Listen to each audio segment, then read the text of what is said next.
The lights above the grand chamber of the Galactic Council flicker just as I step onto the speaking platform, and somehow that small detail makes the moment feel heavier than it already is. 300 delegates from 40 different worlds stare down at me from their curved seats, and not one of them looks worried.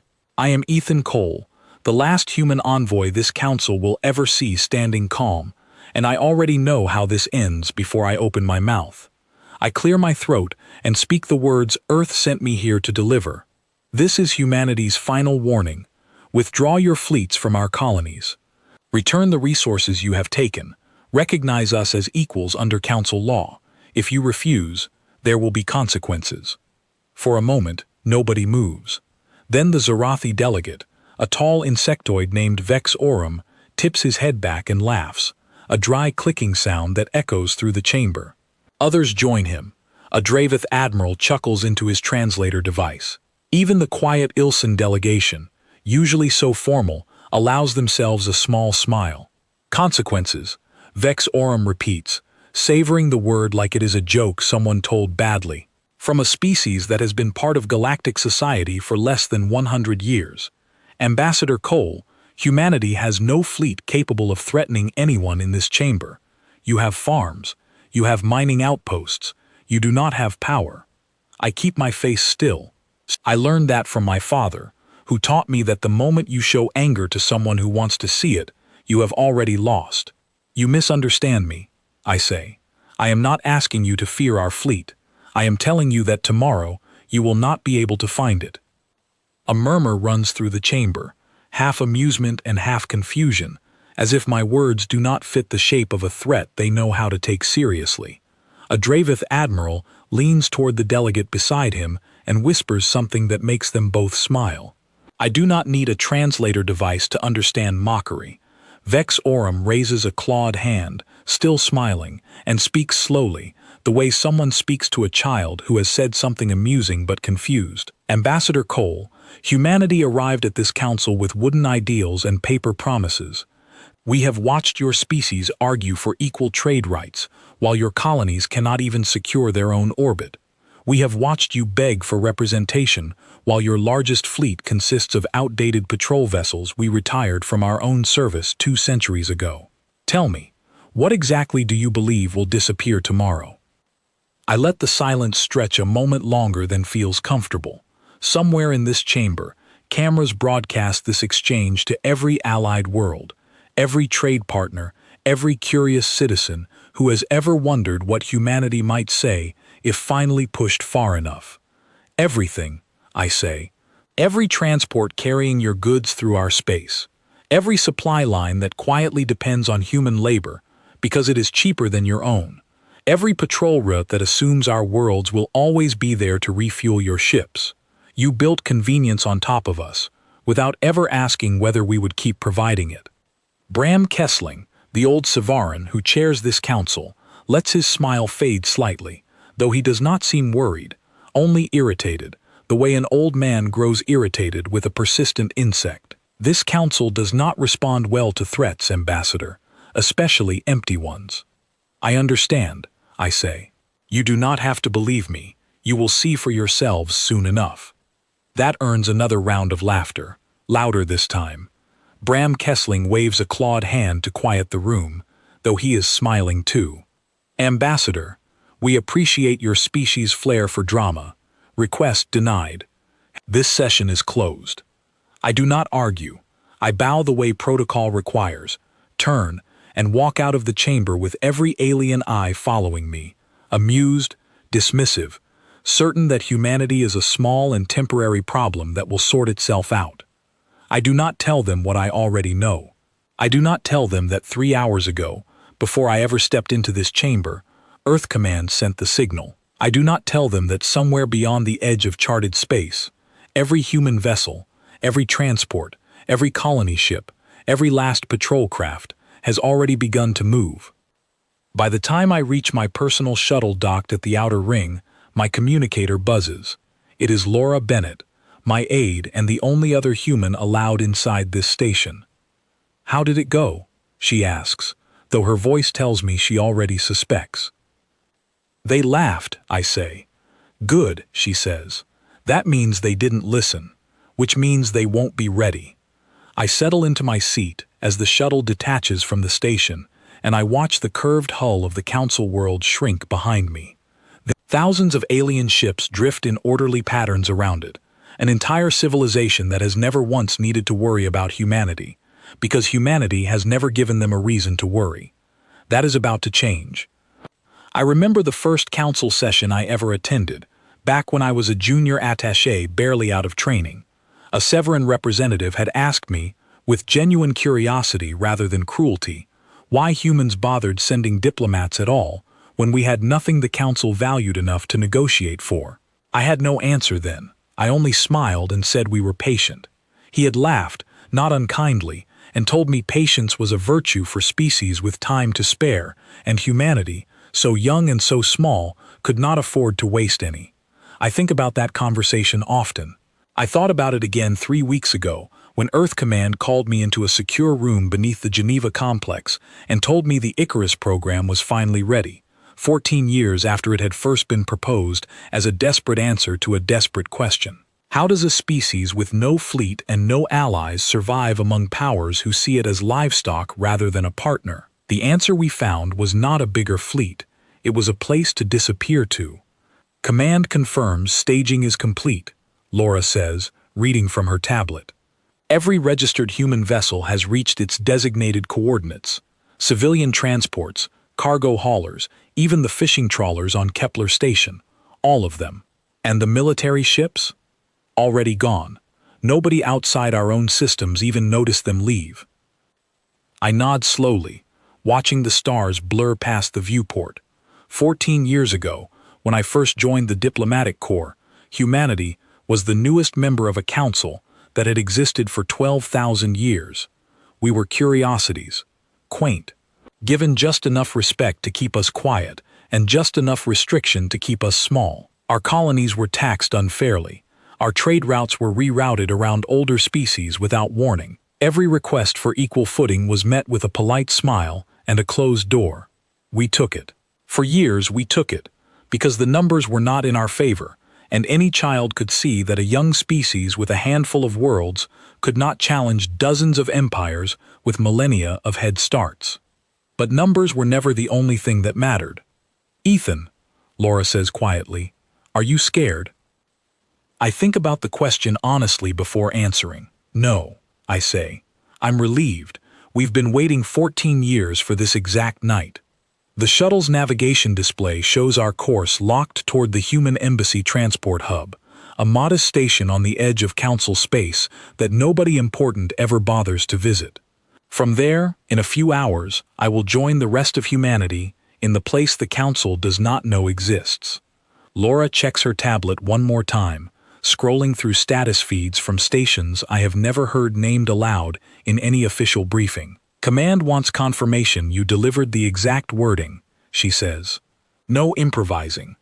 I said it word for word, I tell her. They laughed before I even finished the second sentence. They always do, she says, and there is something almost sad in her voice, like she wishes, even now, that things could have gone differently. It would have been easier if even one of them had taken us seriously. We could have avoided all of this. Would we have? I ask. 14 years of unfair tariffs, seized colonies, blocked trade routes. I do not think one polite conversation undoes that kind of history. She does not answer, because she already knows I am right, and neither of us wants to spend our last hour in council space arguing about a path that closed a long time ago. The transport hub comes into view a short while later, small and unremarkable, the kind of station most alien captains would not bother scanning twice. That is exactly why Earth chose it. Nothing about it suggests it holds the final departure point for an entire species pulling itself out of sight. Docking clamps lock into place with a soft mechanical groan, and Laura stands, gathering her tablet and coat. Ready? She asks. I have been ready for 14 years, I say. We step through the connecting corridor together, leaving the shuttle behind, leaving the last physical trace of my presence anywhere the council can reach. Behind us, unseen and unheard, The countdown embedded in every human vessel's navigation core continues ticking toward zero, patient and precise, exactly the way we built it. Behind us, the Grand Chamber continues its business, unaware that its newest and smallest member has already stopped playing by anyone else's rules. I do not look back again. There is nothing left there that concerns me. 14 hours later, alarms begin ringing across 1,000 different worlds, and nobody in the Galactic Council can explain why every single human ship in known space has vanished without a trace. The first sign that something is wrong reaches the Council station not through an alarm but through silence. A supply convoy bound for the outer Dravith shipyards fails to report its scheduled position, and nobody thinks much of it until 3 more convoys miss their checkpoints within the same hour. By the time the duty officers realize the missing convoys share one detail in common, every human-crewed vessel in Council space has already gone dark. I am back on Council station by then, in a small guest quarters near the Embassy District, when Laura wakes me before dawn with her tablet already glowing. "You need to see this," she says, and there is an edge in her voice I have not heard from her before, something close to nervous excitement. I sit up and take the tablet from her hands. The screen shows a tracking map of known space, dotted with thousands of small markers representing registered vessels. Human markers, usually clustered along a handful of trade lanes, are gone, not moved, not destroyed, simply absent, as if they had never been logged in the first place. "How many?" I ask. "All of them," she says. "Every transport, every colony hauler, every escort ship. Even the small independent traders who fly under Earth Registry. Command confirms full withdrawal has completed ahead of schedule." I hand the tablet back to her and swing my legs out of bed, though I do not rush. There is nothing left to rush for. The plan that took 14 years to build has already finished executing itself, and my only job now is to stand in front of people who will demand explanations I am not authorized to give. By mid-morning, station security arrives at my quarters with a summons rather than a request. 2 armed Savaran officers escort me through corridors that feel different than they did yesterday. Quieter, faster, filled with staff moving at a pace that suggests something has cracked open beneath the Council's usual order.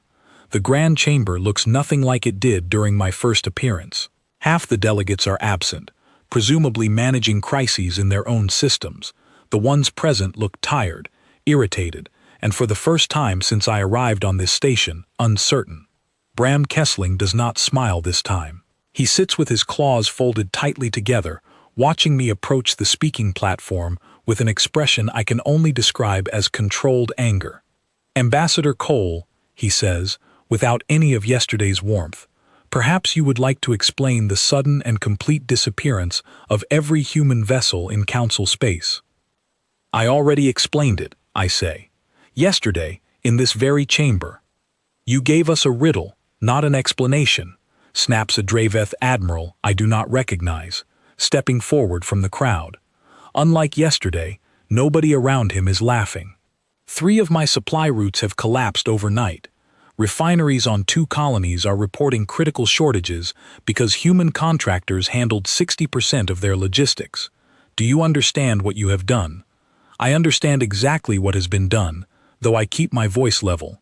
I understand that humanity provided services many of your worlds quietly depended on, and that dependency was never acknowledged when it came time to discuss fair treatment.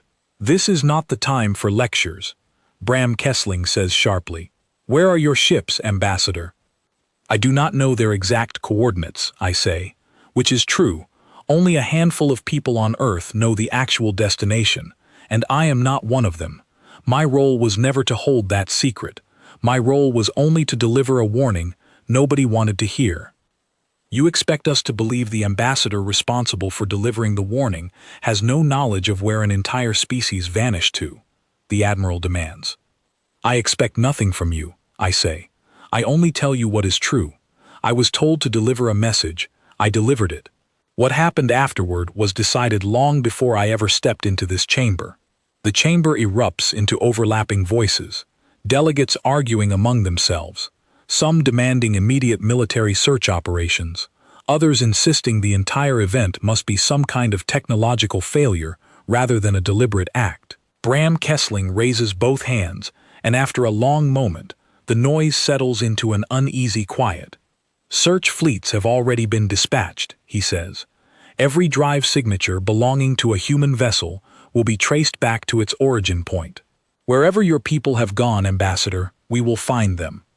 I almost say something honest then, something about how searching for a fold in space that was never charted by Council instruments is not the same as searching for a ship that simply changed course.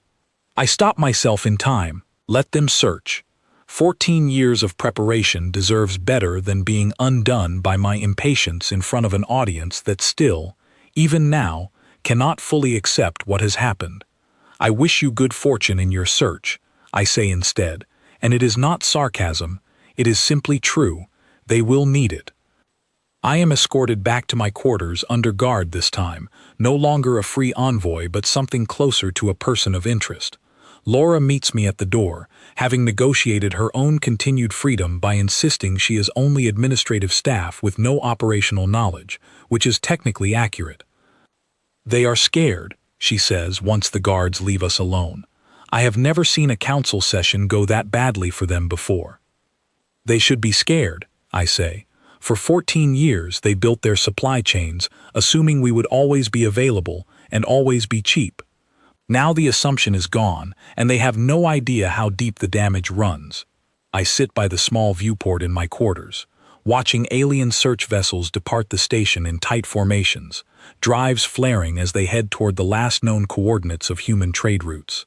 I think about the year the Icarus program was first proposed, back when Earth's scientific council gathered in secret beneath layers of encrypted communication, debating whether a controlled withdrawal into an uncharted fold of space was even theoretically possible. I remember sitting in the back of that first briefing as a junior analyst, listening to physicists argue over equations most of us in the room could barely follow, watching military officers grow impatient with theories that promised results only after a decade or more of quiet development. I remember one voice in particular, calm amid all that frustration, insisting that patience was not weakness, that a species willing to disappear for a decade in order to reappear as an equal was making the only rational choice available to it. That voice belonged to Daniel Pierce, the lead architect of the entire program, a man I would come to know well over the following years, though at the time he was simply another name on a long list of scientists asking for resources nobody wanted to spend on something so uncertain. Laura's tablet chimes with an incoming message, and she reads it silently before looking up at me with an expression somewhere between worry and disbelief. Search fleets report anomalies, she says. Several vessels sent to trace the last known drive signatures have returned with no data at all. Not corrupted data. No data, as if the coordinates themselves stopped existing the moment our ships crossed them. I allow myself a small, private moment of satisfaction, though I keep my face composed for Laura's sake. That sounds like exactly what should happen, I say. You knew this would happen, she says. It is not a question. I knew the theory, I say. I never saw the practical results until now, same as you. Outside, more search vessels depart the station, driven by a mixture of confusion and growing alarm, chasing an answer that exists somewhere beyond the edge of everything they understand about space and distance. Inside, I sit quietly, watching them go, aware that somewhere far beyond their instruments, an entire species is finally beginning to build the future it was never allowed to build in the open. By evening, the Council issues an emergency directive suspending several trade agreements indefinitely, citing unprecedented logistical collapse. By the following morning, 3 separate alien governments file formal complaints against the Council itself, blaming decades of policy toward humanity for triggering what several news channels are already calling the human withdrawal. I read every report Laura brings me, watching the language shift day by day, from mockery to concern to something approaching fear. Nobody says the word threat yet, not officially, but I can hear it forming underneath every careful diplomatic phrase, waiting for someone important enough to say it out loud. I do not know exactly where humanity has gone, not the specific coordinates, not the details of what is being built there, but I know the shape of the plan well enough to understand that this silence, this absence, this vanishing act that has thrown a dozen economies into chaos overnight, is only the opening move. Somewhere beyond the reach of Council instruments, in a place their most advanced search fleets cannot even register as real, humanity is no longer waiting to be taken seriously. It is preparing to make certain it never has to ask again. 3 weeks pass before the Council admits, in a closed session Laura only learns about through a contact in the records office, that their search fleets have found nothing at all.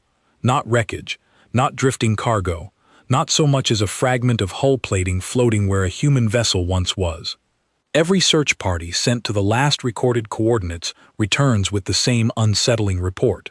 The space itself, at those exact points, behaves strangely, as if sensors briefly lose the ability to register distance and direction before snapping back to normal readings a moment later. I learn most of this secondhand, since my movements around the station are now restricted to the embassy district and a handful of approved corridors. 2 guards accompany me whenever I leave my quarters, polite but firm, always present, always listening. Laura manages to keep her own freedom intact by maintaining her cover as administrative staff, though I suspect everyone involved knows exactly what she is and simply finds it more useful to let her move freely and report on her. They are calling it the fold, she tells me one evening, sitting across from me in my quarters, with the door secured and a small device on the table between us, designed to scramble any listening equipment the Council might have planted. Some of the science teams believe humanity found a genuine gap in local space, something between normal dimensions, and used it to hide an entire fleet. Is that what the Council believes? I ask. Officially, no. Officially, they believe it is a coordinated deception, some kind of stealth technology advanced enough to fool their sensors into reading empty space where ships still exist. Unofficially, some of the science teams are terrified, because if it really is a fold, that means humanity understands something about space itself that none of the older species have ever managed to explain. I say nothing, though internally I feel the quiet satisfaction of watching a plan built in secret finally produce the exact confusion it was designed to produce. The truth, which I am not permitted to confirm even to Laura in specific detail, sits somewhere between both theories. Humanity did not build stealth technology powerful enough to fool sensors. Humanity found, through a decade of desperate research funded by scientists nobody in the wider galaxy ever bothered to watch closely, a genuine method of folding a vessel's presence out of standard space entirely, not hiding from detection, but stepping outside the very reality detection depends on. You know something, Laura says, watching my face carefully. You always go quiet in that specific way when you know something you cannot say. I know theory, I say again, the same careful answer I gave weeks ago. I do not know operational details. That was never my clearance level. She studies me a moment longer, then lets it go, because she understands as well as I do that some truths are safer left unconfirmed, even between the two of us. The following day, station security summons me again, though this time the setting is different. Instead of the grand chamber, I am brought to a smaller interrogation room deep within the security wing, windowless, lit by cold artificial light, with a single Severan investigator seated across a narrow table. Ambassador Cole, the investigator says, folding her clawed hands together. Her name, according to the small identification plate on her uniform, is Investigator Halden Voss, though I suspect that name has been chosen for translation convenience rather than accuracy. I am told you have cooperated fully with previous inquiries. I have answered every question honestly, I say. Then perhaps you can help me understand something my science division cannot, she says. Our sensors detect a brief anomaly at every location where a human vessel disappeared.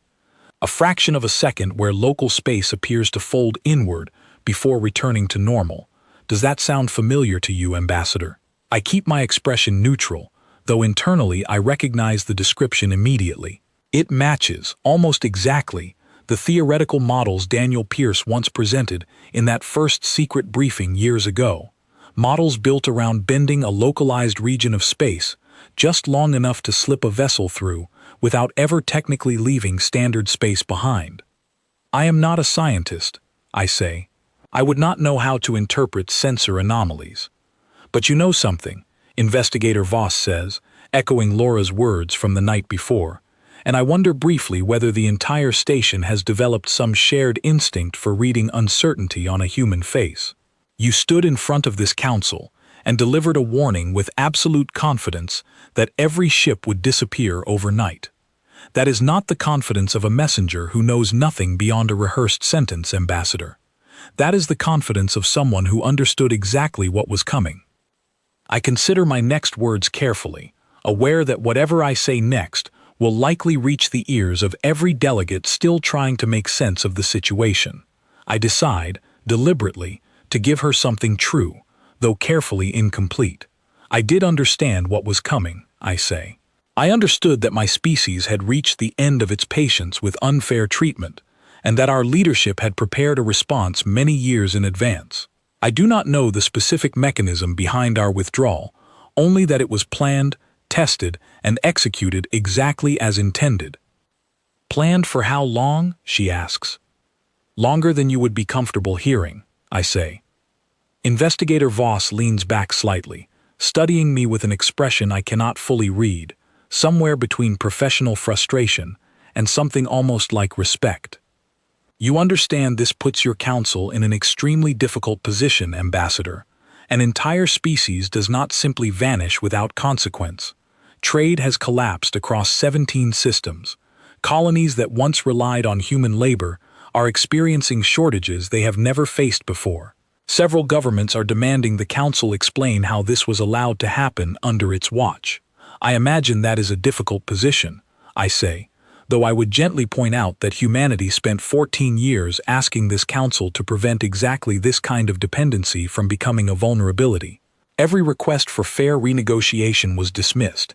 Every warning about the risks of relying too heavily on an underpaid, undervalued species was treated as complaint rather than concern. Are you saying this was preventable? She asks.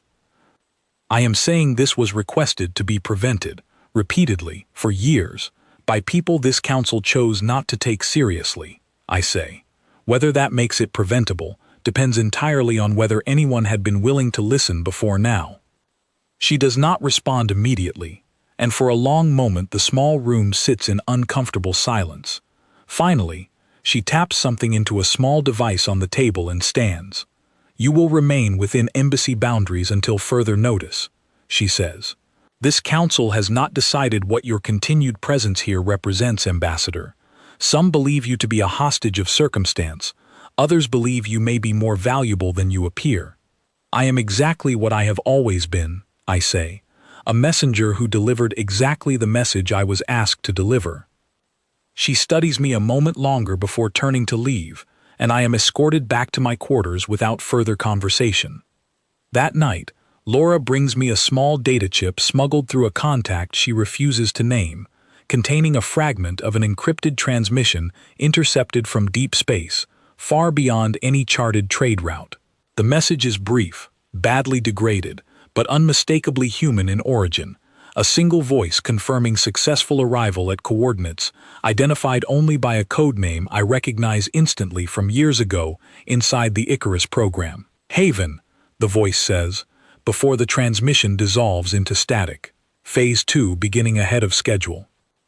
I sit with that single word for a long time after Laura leaves, turning it over in my mind, remembering conversations from years ago when Daniel Pierce first described the endpoint of this entire plan, not simply a place to hide, but a place to build, quietly and without interruption, everything humanity had been denied the chance to build while under constant observation and constraint. Haven was never meant to be permanent. It was always meant to be temporary shelter for something far more significant, a foundation rather than a destination. Over the following days, rumors begin circulating through the station that Laura brings back piece by piece, some official, most whispered between staff, who no longer bother hiding their unease. Search fleets returning empty continue reporting the same brief spatial anomaly at every location, and slowly, reluctantly, several science divisions begin entertaining what they had initially dismissed as impossible superstition. An old story exists among several older species, Laura tells me one evening, a myth predating even the Council itself, describing a theoretical fold in the fabric of space, a place existing alongside normal reality without ever fully touching it, accessible only to those who understood how to bend a localized region just far enough to slip through without breaking it entirely. Most scholars considered it an ancient metaphor rather than an actual physical possibility, a story used to explain vanished civilizations in old records nobody could ever verify. They are starting to believe humanity found something real, Laura says, something they always assumed was only legend. I think of Daniel Pierce again, of years spent in secret laboratories buried beneath mountains and deserts across half a dozen countries, of a small team of scientists working with resources so limited compared to what older species commanded, achieving something none of those older species had ever managed despite millennia of advantage. Legends usually come from somewhere, I say quietly. 2 days later, station security returns to my quarters, though this time it is not Investigator Voss who arrives. It is Bram Kessling himself, accompanied by 2 additional council representatives I do not recognize, standing in my doorway with an expression far more careful than the dismissive amusement he wore during my first appearance before the council. "Ambassador Cole," he says, "we require a private conversation, somewhere secure." I study his face for a long moment, noting the careful control in his voice, the absence of any lingering mockery, replaced now by something closer to genuine uncertainty. "Of course," I say, "though I should warn you, my answers will not change simply because the setting does." "We are not looking for different answers," he says. "We are looking for the same answers, delivered with less ceremony than a public chamber allows." I follow him through the corridor, Laura remaining behind at my quiet request, aware that whatever happens in the next conversation may finally require me to decide how much truth this council has earned and how much humanity can still afford to withhold. The private chamber Bram Kessling leads me to is smaller than any room I have been shown so far, tucked away behind an unmarked door in a corridor reserved for council leadership only. There are no guards inside, no recording devices visible, only a round table and 4 chairs, and the quiet hum of a privacy field designed to prevent any conversation from leaving these walls. "Sit, Ambassador," Kessling says, lowering himself into a chair across from me, while the 2 other representatives take positions on either side. One of them, a slender Ilsen diplomat with pale silver eyes, introduces herself simply as Representative Naya Thorne, though I suspect that name, like Investigator Voss before her, has been translated for convenience rather than accuracy. The third figure remains silent throughout, watching me with the careful attention of someone whose role is observation rather than conversation. "I assume this is not a social visit," I say, taking the offered seat. "It is not," Kessling says. 17 systems have reported economic disruption directly tied to your species' withdrawal. 4 of our largest shipping consortiums have suspended operations entirely. 2 colonies dependent on human agricultural contracts are facing food shortages within weeks rather than months. This council is under enormous pressure to produce answers, and so far we have produced nothing beyond confusion. "I understand the pressure you are under," I say. "I do not envy it." "Then help us relieve it," Representative Thorne says, leaning forward slightly. "Not as a formal council proceeding, Ambassador, but as one reasonable party speaking honestly to another. We are not asking you to betray your people. We are asking you to help us understand what is actually happening, so that we can begin repairing the damage on our side, rather than continuing to search blindly for ships that apparently no longer exist within reach of our instruments." I consider my next words for a long moment, aware that this conversation, however private, will shape whatever comes next between Earth and this council far more than my earlier public warning ever could. I think of Daniel Pierce, of the years spent designing not just an escape but a message, one meant to be delivered eventually, carefully, once the shock had settled enough for the truth to land with weight rather than disbelief. You are asking the wrong question, I say finally. You keep asking where humanity has gone, as though we fled from something we could not survive. That was never what this was. We did not run. We withdrew, deliberately, on our own terms, because we understood that no amount of diplomatic requests would ever convince this council to treat us as equals while we remained visibly weaker than every other member species. Withdrew to where? Kessling asks. Somewhere your instruments cannot yet reach, I say, not through deception, through genuine distance, folded away from standard space, in a manner your scientists are only now beginning to suspect is real rather than legend. The silent third representative shifts slightly in his seat, the first reaction he has shown since the conversation began, and I understand immediately that whatever theories the science divisions have already presented to council leadership, my confirmation carries weight none of their speculation could match. You are confirming the fold is real, Representative Thorne says quietly. I am confirming that 14 years ago, humanity accepted that we could not outproduce older species, could not outbuild fleets that took centuries to construct, and could not win any argument about fairness while remaining entirely dependent on this council's goodwill for our continued survival, I say. So we chose a different problem to solve, not how to compete with you as we were, but how to disappear long enough to become something this council could no longer dismiss. For what purpose? Kessling asks, his voice quieter now than I have heard it since our very first exchange in the Grand Chamber. To build, I say simply, away from observation, away from interference, away from trade restrictions designed to keep us permanently behind. Humanity has spent 14 years developing technology in complete secrecy, using resources this council never restricted because you never believed we would need them for anything beyond simple survival. You allowed us access to certain older technologies through standard trade, assuming a species as small as ours could never meaningfully advance beyond what you already controlled. That assumption was the single greatest gift this council ever gave us. Representative Thorne's pale eyes narrow slightly. You are suggesting humanity has been secretly advancing technology using knowledge obtained through standard council trade agreements. I am suggesting exactly that, I say. Every scrap of technology your engineers ever sold us, every piece of scientific literature your universities ever shared during periods of supposed goodwill, every retired piece of hardware sold to us at a discount because you assumed it was obsolete. We studied all of it. We improved upon all of it, and we did so far from anyone capable of noticing how quickly we were closing a gap you believed would never close. The silence in the room stretches long enough that I can hear the faint hum of the privacy field surrounding us. Kessling's expression has shifted entirely from the dismissive amusement of our first meeting into something far more careful, the look of someone recalculating a threat he genuinely believed did not exist. And now? He asks finally, what happens now, Ambassador? Now humanity returns, I say, not as refugees seeking shelter, and not as an aggressive force seeking conquest, because that was never the goal.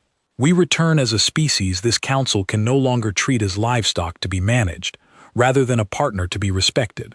We return prepared to discuss fair trade, fair representation, and fair treatment, backed by the simple fact that we are no longer the weakest party in the conversation.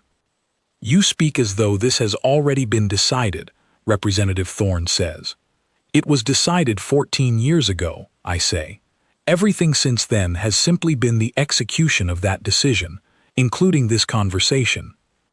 Kessling leans back slowly, studying me with an expression I cannot fully categorize, somewhere between anger, disbelief, and a grudging recognition that the small, quiet species his council spent decades underestimating has apparently been playing a far longer game than anyone here understood.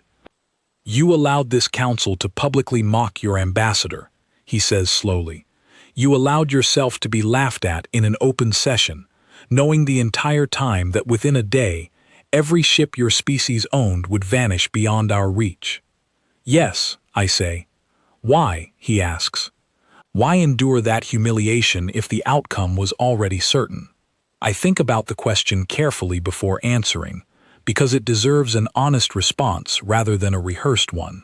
Because this council needed to hear the warning clearly stated, delivered with dignity, before the consequences arrived. We wanted no confusion afterward about whether you had been warned. We wanted a clear record, witnessed by every delegate in that chamber, that humanity gave this council one final chance to change course before choosing a different path entirely. And if we had listened, Representative Thorne asks quietly, if the council had agreed to your terms in that session, would the withdrawal still have happened? I consider lying, considers offering some diplomatic softness to ease the tension in the room, but decide instead that honesty serves this moment better than comfort. No, I say. If the council had agreed, the withdrawal plan would have been suspended immediately. Humanity did not want to disappear. We wanted to be heard. Disappearing was always the fallback, prepared over 14 years precisely because we suspected, correctly, that this council would never take a young species seriously without first losing something it could not easily replace. Kessling is quiet for a long moment, his clawed hands folded tightly together on the table. When he finally speaks again, his voice carries none of the confidence from our earlier meetings. What do you want from us now, Ambassador? He asks. Specifically, not vague demands about equality. What would it take to bring your species back into open cooperation with this council? Recognition, I say. Full recognition as an equal member species, with equal voting weight, equal trade protections, and formal acknowledgement that the treatment humanity received over the past 14 years was unjust. Not an apology delivered quietly in a closed room like this one, but a public acknowledgement before the same chamber that laughed at our final warning. That is a significant request, Representative Thorne says. It is a fair one, I say, and it is considerably smaller than what humanity could reasonably demand, given everything we are now capable of. The silent third representative finally speaks for the first time, his voice low and measured. You are implying a military capability this council has not yet observed. I am implying that 14 years of secret development conducted by a species this council never bothered to properly evaluate has produced results this council has not yet seen, I say. Whether that capability is ever demonstrated depends entirely on how this conversation, and the ones that follow it, are handled. Kessling studies me for a long moment, and I watch something shift behind his eyes. The slow, uncomfortable realization that the small species he dismissed so easily weeks ago has been quietly rewriting the terms of the entire relationship without his council ever noticing the changes taking shape. I will need to bring this to full council session, he says finally. This is not a decision I can make in a private room, however significant the conversation has been. I expected nothing less, I say. But I would recommend moving quickly, Representative Kessling. Humanity has been patient for 14 years. That patience is not infinite, and I suspect the next demonstration of our capability will not arrive with the same courtesy as a private conversation. He does not respond immediately, and for a moment the small room sits in uneasy silence. 3 council representatives absorbing the weight of a truth none of them were prepared to hear, while I wait quietly, aware that somewhere beyond the reach of every instrument in this station, the next phase of a 14-year plan is already beginning to move. 6 days after my private conversation with Bram Kessling, the sky above the council station changes. I am standing near the observation deck of the Embassy District, still technically confined to approved corridors, though the guards accompanying me have grown noticeably less strict in recent days, when the alarms begin. Not the frantic, chaotic alarms of the night humanity first vanished, but something steadier, more deliberate, the sound of a station recognizing an arrival rather than an absence. Laura reaches me within minutes, breathless, her tablet already filled with sensor data pouring in faster than the station's systems can properly categorize it. They are back, she says. Ethan, they are back. I step to the observation window in time to see it myself. Space beyond the station ripples, briefly, the the same brief fold Investigator Voss once described in that windowless interrogation room.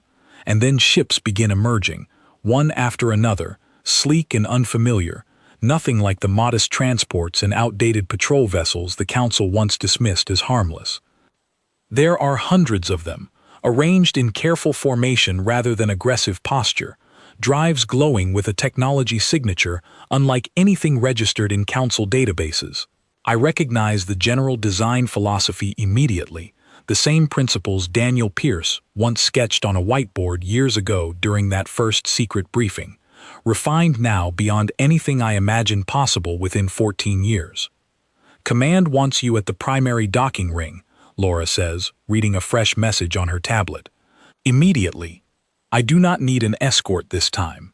Station security, still recovering from the shock of watching an entire fleet materialize from what their instruments insist should be empty space, offers little resistance as I make my way toward the docking ring, Laura close behind me. The lead vessel that docks first is smaller than the others, clearly a diplomatic transport rather than a warship, though even its modest size carries design elements that make every alien engineer watching through the viewport visibly uneasy. When the airlock opens, Daniel Pierce steps through first, older than I remember him from those early secret briefings, but carrying himself with the same calm certainty that first convinced Earth's leadership to trust an uncertain theory over a decade ago. "Ethan," he says, extending a hand. "You did exactly what we asked." "I delivered the warning," I say, shaking his hand. "Everything since then has been you." He smiles slightly, glancing past me toward the station's tense assembly of security personnel and diplomatic staff gathering at a careful distance. "Then let us finish what you started." Word spreads through the station within the hour that the Council has called an emergency session, the fastest such gathering in the institution's recorded history. By the time I walk into the Grand Chamber alongside Daniel Pierce, every seat is filled, every delegate present in person rather than through remote link, an unmistakable signal that this Council understands the gravity of what is about to happen. Bram Kessling stands as we enter, and the gesture alone tells me everything about how much has changed since my first appearance in this chamber. Nobody laughs, nobody smiles. 300 delegates watch in complete silence as we take the speaking platform together. "Ambassador Cole," Kessling says, his voice carrying none of its earlier dismissiveness. "And I assume this is Dr. Pierce, whose name has appeared with increasing frequency in reports our science division has been compiling over the past week." "It is," Daniel says simply, "though I would prefer this conversation focus on the future rather than credentials." "Of course," Kessling says. He turns to address the full chamber, his voice carrying clearly through the vast space. "Delegates, 6 days ago this Council privately acknowledged what many of you have likely already suspected. Humanity's withdrawal was not an accident, nor a failure of our own security, but a deliberate and extraordinarily patient response to grievances this Council failed to adequately address over the past 14 years. Their return today is not an act of aggression. It is, as I understand it, an invitation." Daniel Pierce steps forward, and I watch 300 delegates who once considered humanity beneath serious discussion lean forward slightly to hear what he has to say. "My species did not build what you have seen outside this station in order to threaten anyone," he says. "We built it because we had no other way to ensure we would ever be taken seriously by a Council that treated fairness as a courtesy rather than an obligation. For 14 years, we asked politely for equal treatment. We were dismissed politely in return. So we stopped asking and we started building, quietly, patiently, using nothing more than the resources this Council itself allowed us to access." A murmur runs through the chamber, though this time it carries none of the mockery from my first appearance weeks ago. Vex Aurum, the Zarathi delegate whose laughter once echoed through this very hall, sits utterly still, his earlier amusement nowhere visible on his face. "We are not here to demand submission," Daniel continues. "We are here to offer partnership, on terms that reflect what humanity has actually become, rather than what this Council once assumed we would always remain. full recognition as an equal member species. Fair trade agreements negotiated without the artificial restrictions placed on us over the past 14 years. Formal acknowledgement, delivered publicly, that the treatment we received was unjust. And if this council refuses, asks the Dravith Admiral who once demanded answers from me so aggressively weeks ago, though his voice now carries considerably less confidence than it did then. Then humanity continues exactly as we have for the past 14 years, Daniel says, patiently, quietly, and entirely outside this council's ability to predict or control. The difference is that the next time we choose to demonstrate our capability, it will not be as gentle as simply withdrawing our ships overnight. The chamber falls into a silence, heavier than any I have witnessed since arriving on this station. I watch Bram Kessling glance across the assembled delegates, reading the mood of a council that has spent 14 years building an entire economic structure around the quiet assumption that humanity would always remain small, always remain dependent, always remain willing to accept whatever terms older species decided to offer. This council will require time to deliberate, Kessling says finally. Take the time you need, I say, stepping forward beside Daniel. Humanity has waited 14 years already. We can wait a little longer for the right answer, provided this council understands that the wrong answer no longer carries the consequences it once did. We are not the species you laughed at in this chamber weeks ago. We built something new, precisely because that species was never given a fair chance to exist in the first place. Vex Aurum finally speaks, his voice quieter than I have ever heard it, stripped of the dry amusement that once filled this chamber during my first warning. Ambassador Cole, I owe you an apology for my conduct during our previous session. You owe humanity an apology, I say, not unkindly, delivered publicly, in this chamber, the same place the mockery happened. That is all we ever ask for, not conquest, not domination, simply the respect this council should have extended from the very beginning.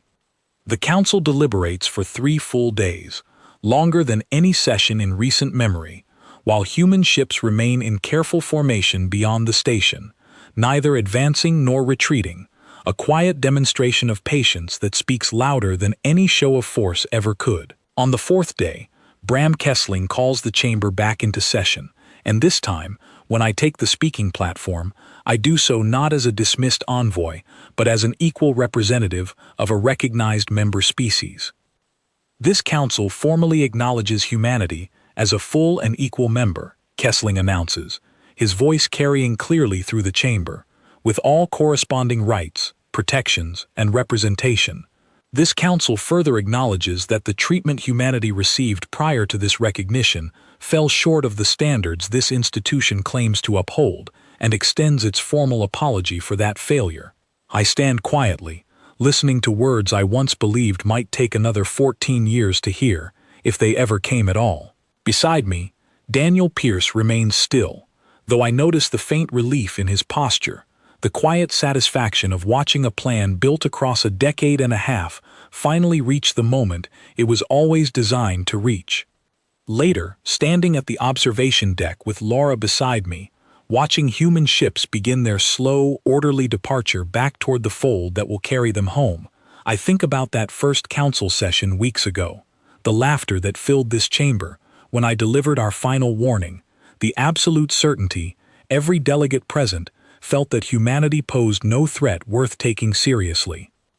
Do you think they understand now, Laura asks quietly, what we actually are? I think they understand what we are capable of, I say. Whether they understand what we actually want may take a little longer. And what do we actually want? She asks.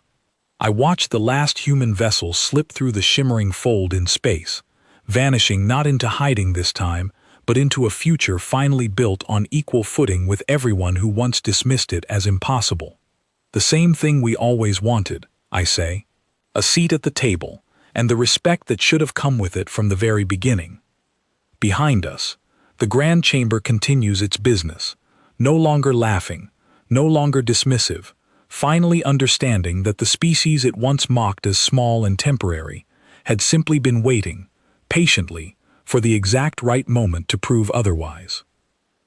And somewhere far beyond the reach of any instrument this council has ever built, humanity continues building, not because it needs to disappear again, but because it has finally earned the right to be seen.